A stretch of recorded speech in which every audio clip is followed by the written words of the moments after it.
Hello, in this video I'm going to show you how to do, the rib stitch. Now you're going to notice these are being translated from Portuguese, so I don't know the official names for some of these. It's just how they translate over.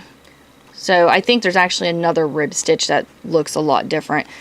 But this is how you do the rib stitch. And this is how it turns out. It's actually very similar to the snail stitch, because here's the snail stitch and here's the rib stitch. They're both about the same thickness. Okay, here's the difference. This one stretches out and you don't have the empty spots. With the snail stitch you do.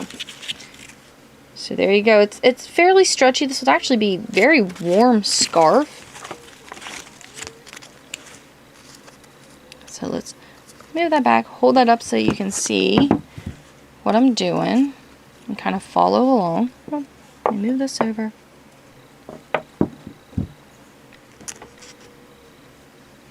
Okay, so we were at our anchor peg. From the anchor peg, we're going to go over 3 and just loop around it. We're not wrapping like an E-wrap style or anything. We're just putting the loop around it and go down. Skip 2, and then pick up the one right below it. Skip 2, pick up the one right below it. And this one, with this last one, is just having us go over like that. Okay, so from here, I'll show you that so you can see that a little better. From here, all we are doing is just in that flat rib stitch manner, we are just picking up all of the empty pegs. Alright, so now this is just your first pass. Now to do the cast one, you have to do all that again. So we're going over 3, picking up, and then going down and picking up. Over 3, pick up the one below it. Now from here, if you're at the end of your loom and this is all you have, you can go like this and pick up. That's fine, because all you're doing on this second pass is just picking up all the ones that are left. But just because this is what the pattern shows, I'm just going to go ahead and do this. And we are just picking up the pegs that we haven't wrapped yet on this pass. And there we go. So this is what it looks like. Now to finish our cast on, oops, I always go to that last peg so it secures the yarn.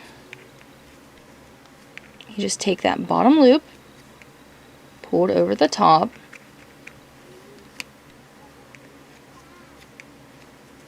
and go all the way down. There you go. I'll flip it over. And we do the same on this side.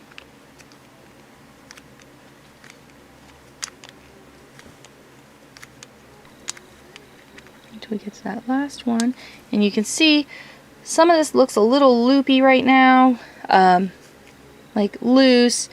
That's how it's supposed to look. It will tighten up as you do the project. But this is what the cast one for this stitch looks like. Well, thank you for watching. Don't forget to subscribe. If you have any questions, just let me know.